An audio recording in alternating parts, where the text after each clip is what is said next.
Ladies and gentlemen, boys and ghouls, fiends of all ages, welcome back.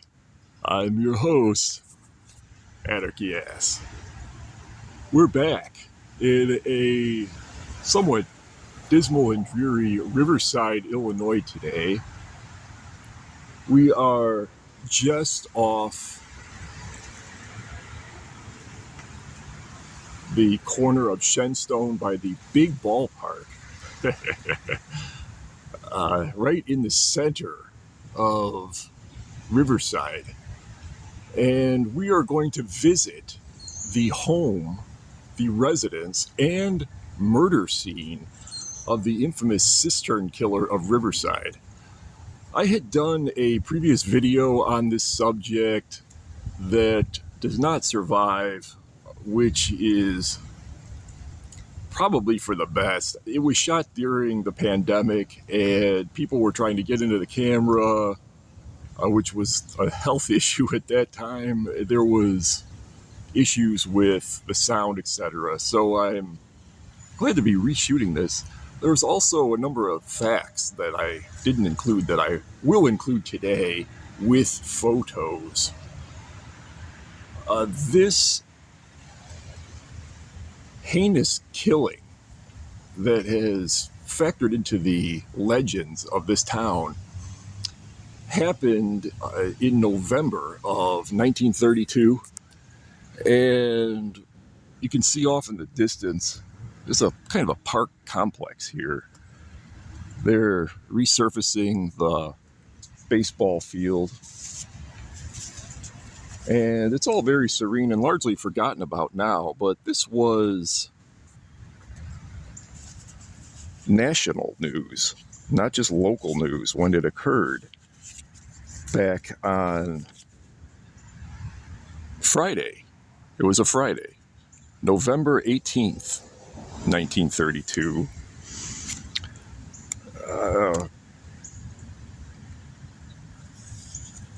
At 264 Shenstone. Shenstone is right over there. We will be going there momentarily. This individual, whose name was Bert Arnold, he was only 16 at the time. And I want to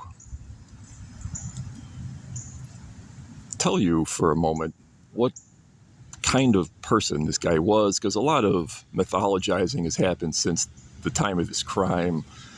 The Cistern killer has gone down in Riverside lore as being this horrific serial killer who murdered people with a hammer and then somehow got away. And those are all half-truths. A hammer was his preferred method of killing. But he was not a serial killer. He was not a criminal in any way other than for this one murder. He was a 16-year-old boy.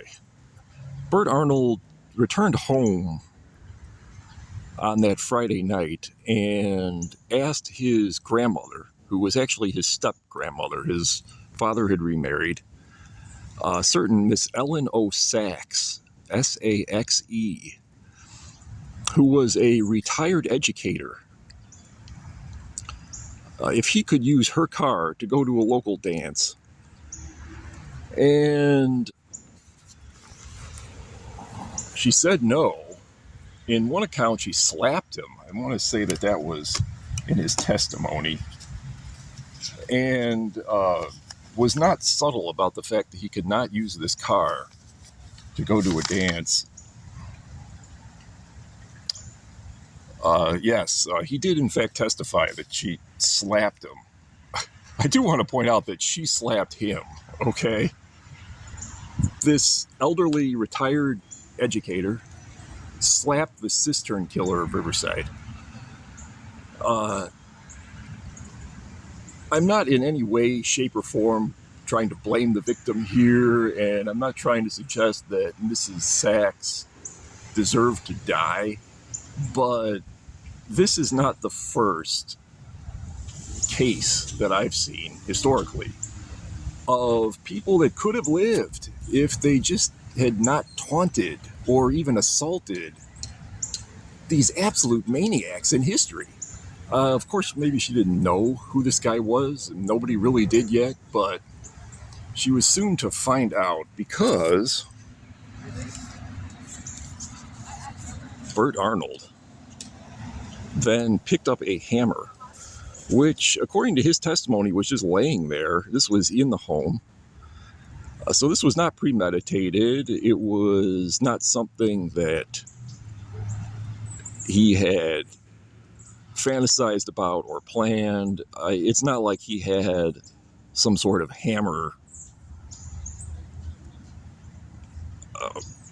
arsenal at his disposal. This is not Jason Voorhees. He just happened to pick up a hammer that was laying there and bashed her to death with it. Like, just savagely beat her to death in the skull with this hammer. Yeah, that's probably how it sounded.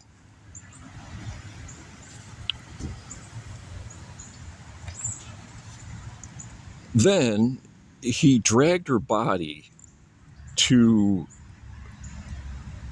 a cistern. What is a cistern? It's a water tank. Homes in Riverside at that time largely still operated off of their own well water.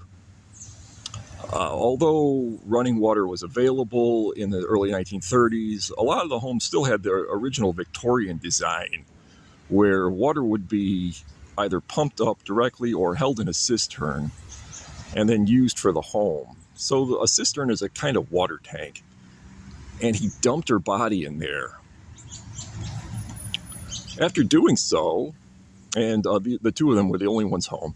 After doing so, according to his account, he then picked up the car keys, got in the car, which he was told he could not use, and went to the dance. And this is really telling, right, of the mind of a 16-year-old. He went to this dance, and according to the later testimony of all of his friends and other students at this high school dance, it was a high school dance, he seemed totally normal. I don't know the name of the girl or girls that he danced with at this dance, but they must have been freaked out afterwards. Because he said nothing about this killing and proceeded as normal. After the dance, he went home briefly, got some things, and then fled. He drove away.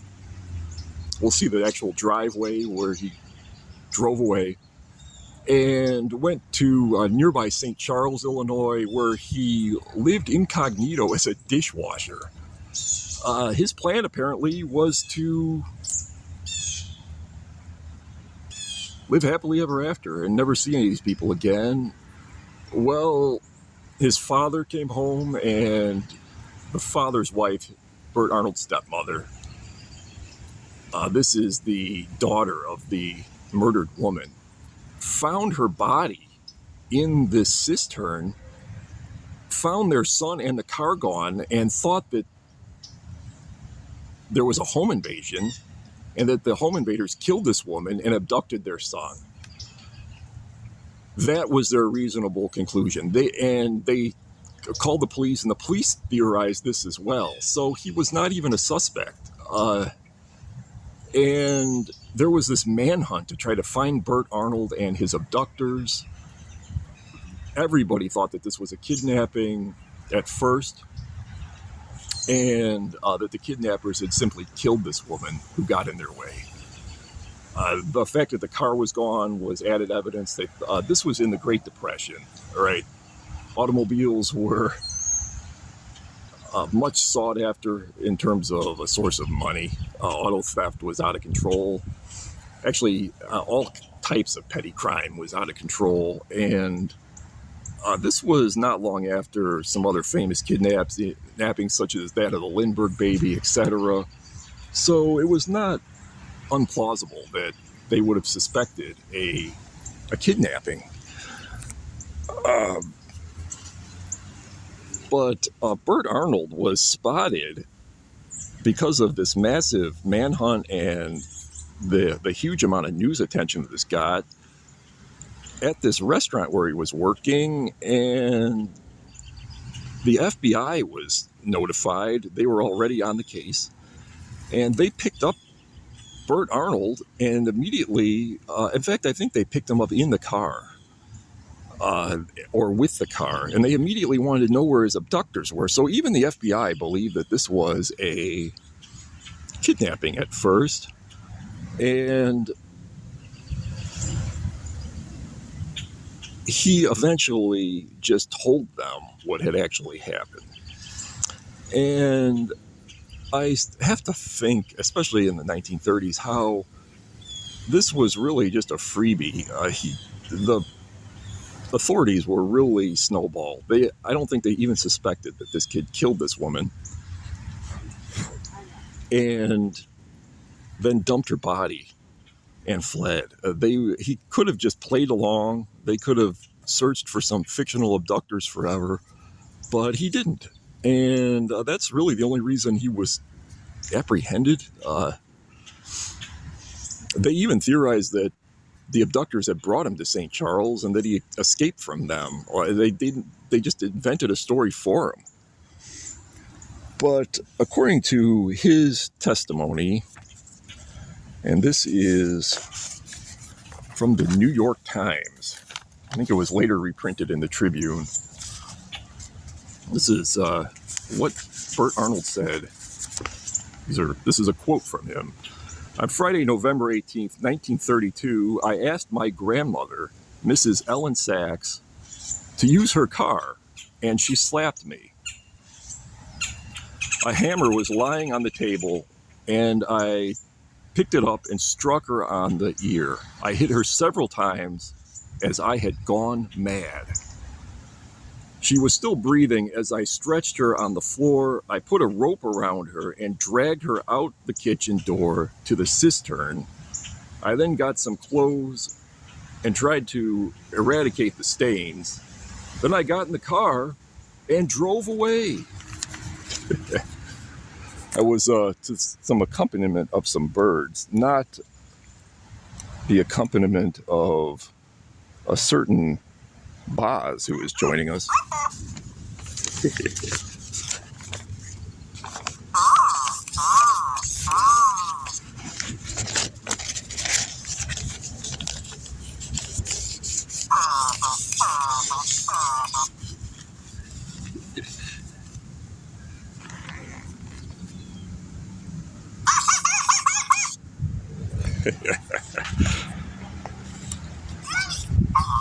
Yeah, that's right. But without further ado, it is getting dark out here. Let's take a stroll back to where this all happened. After Burt Arnold was apprehended, he was psychoanalyzed extensively, and this was all heavily reported upon. Some big-name experts, including Dr. Henry R. Hoffman, analyzed this guy, and this was really the subject of, as I say, national news. There was extensive coverage of the trial and of his eventual conviction for murder. And the Cistern killer went down in Riverside lore, although nothing much after that is known. This is another shot of Burt Arnold, who would definitely be dead now. He'd be over 100 years old, even though he was only 16 back in 1932. So I won't appeal to him personally to try to find him, as I'm certain he's deceased. He was sent to the reformatory in Pontiac, Illinois, not Pontiac, Michigan, a maximum security reformatory at the time for boys, later expanded into a prison. Here he is in the snow, because this was in December of the following year when he was finally convicted, shackled, and and never seen or heard from again. An interesting side note on the Pontiac Reformatory, it also later held Drew Peterson, who was a prisoner there, of course, in a different era. But without further ado, myself and Boz are going to take a little stroll out of this park. This is the park adjacent to the big ballpark.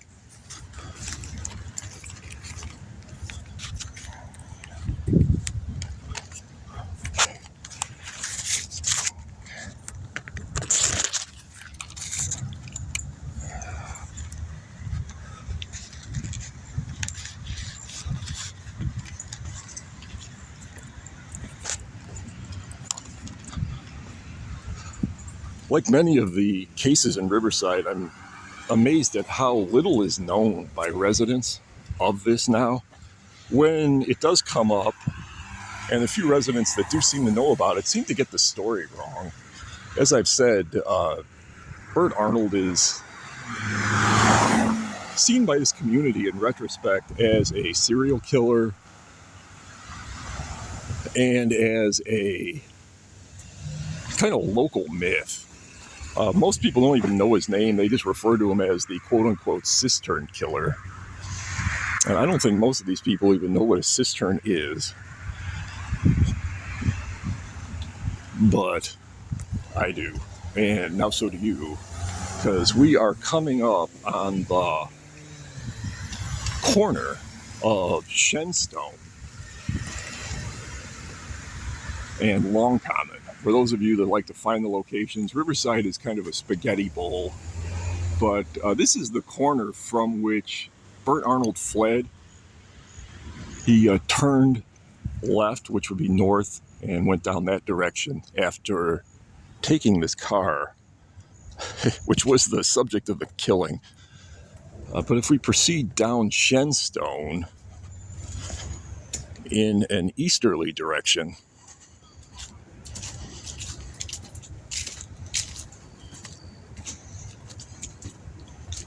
we'll retrace backwards Bert Arnold's trail.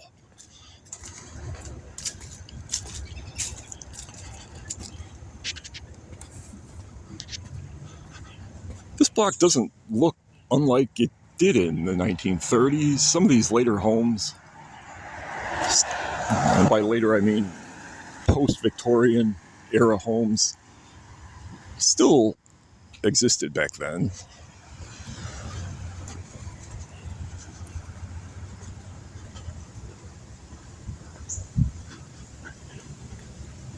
Some of them are quite large.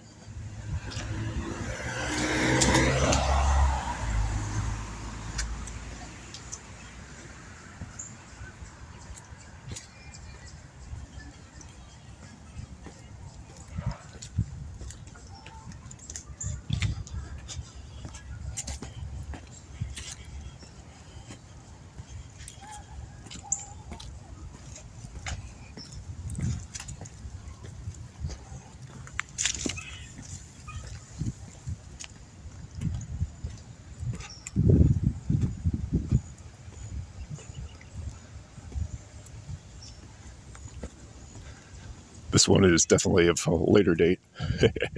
One of the numerous McMansions that have sprung up in Riverside.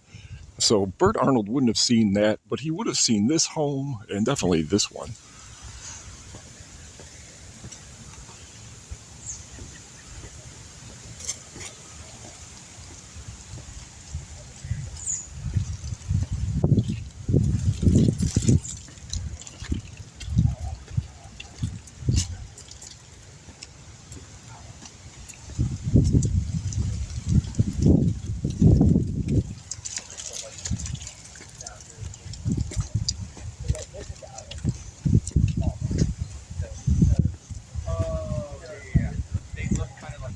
As luck would have it, there's construction and maintenance going on in the next door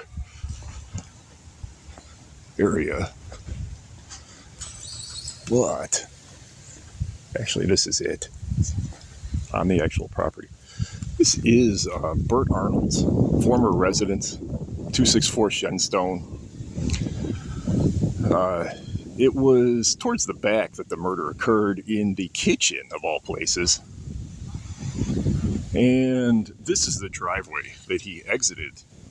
Where this truck is parked now is pretty much where the car was. Everybody likes to turn out when I make these videos. And the murder and the cover-up of the body, according to his testimony, took approximately less than 10 minutes. So you can imagine how he just flew off the handle, and no pun intended, murdered this woman, dumped her body, and fled. Probably not wanting to be late to the dance. I don't know where at the school the dance occurred. I'd almost like to return to the dance hall. But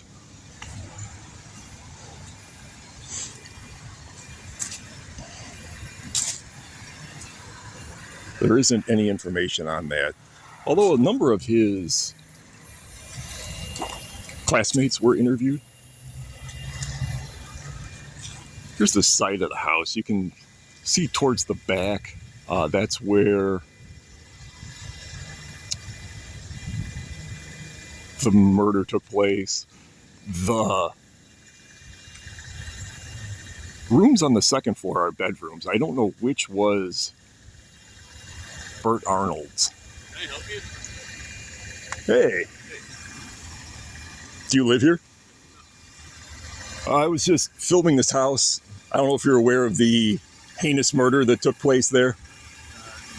No. Really? I really don't want to know. It was on November 18th of 1932. It was the residence of the infamous Cistern killer of Riverside. My name's Anarchy Ass. I do a YouTube show. And yeah, I'm amazed at the number of people that aren't aware of this.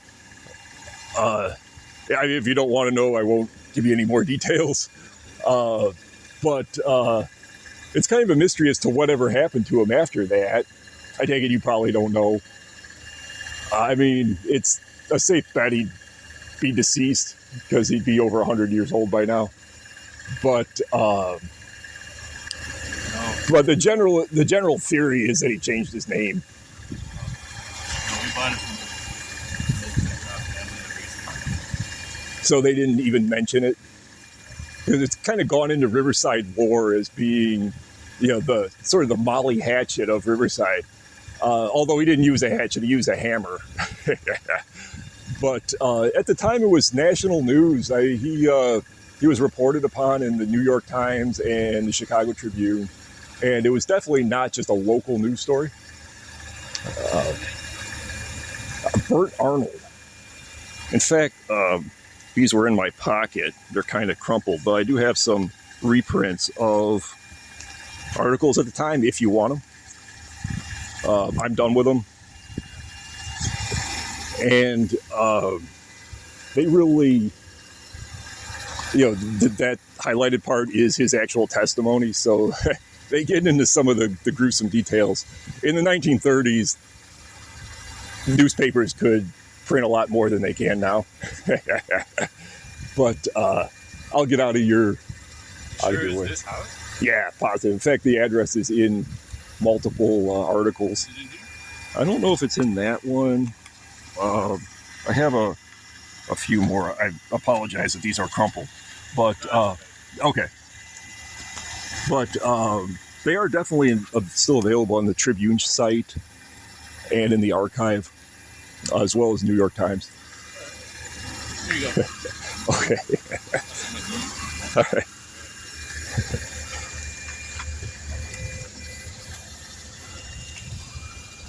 So, as you can see, even present owners have no idea what happened here. Again, the house of the infamous Cistern killer of Riverside, Bert Arnold. As I was telling him, And as I'll tell you, a bigger mystery is what happened to Bert Arnold after this occurred. I was sharing this story with random people, and one speculation is that he simply changed his name and upon his release led a different life for the rest of his life. Although that's pure speculation, it is unlikely that he remained in prison until his death.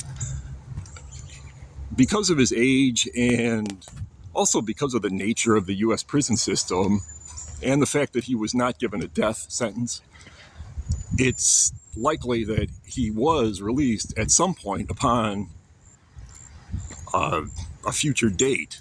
Although when that date was is unknown. The fact that the news didn't report about the release, and I do think there would have been news reports about the release,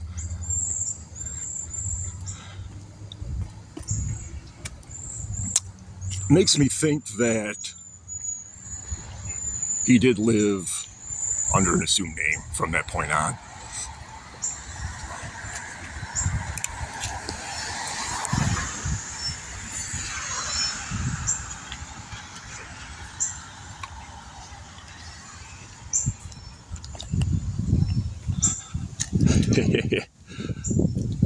Proceeding in this direction, and you're pretty much seeing it in reverse. But you are seeing this as Bert Arnold would have. Going down Shenstone Road, back to Long Common. He first turned left, and he also retraced this when he fled, although he didn't go to the school. He went most likely to First Avenue and then on. And it was not a short trek to get that far away from Riverside, but he sure did.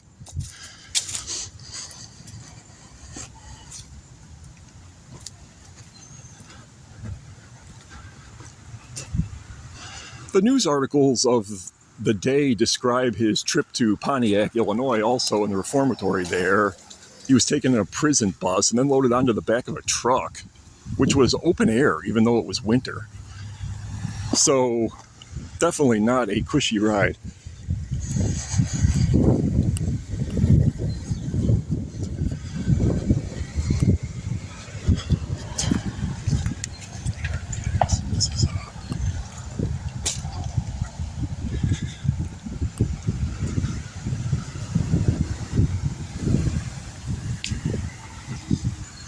And again, you can see the close proximity to the park.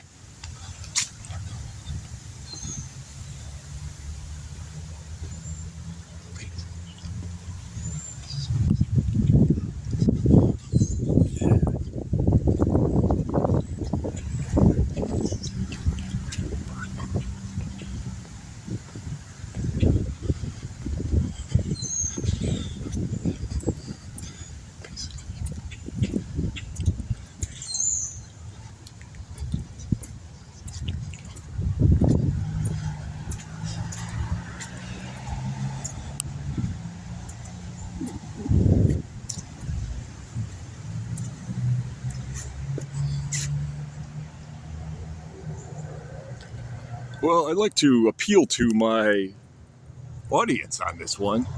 If you have any information as to what happened to Bert Arnold, if you are a family member of Bert Arnold, or a descendant even, please drop a comment or even message me directly on Instagram. My Instagram is anarchy_ass.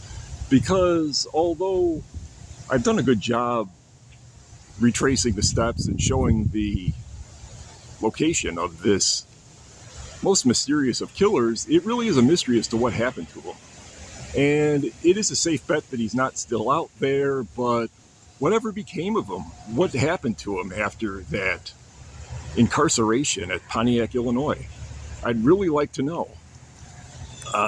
Thanks to the owners of the present house, who, even though he was clueless, still allowed me to film it, at least from the exterior. Although that really is public property, I suppose. Until next time, I'm Anarchy Ass. Don't nobody go nowhere.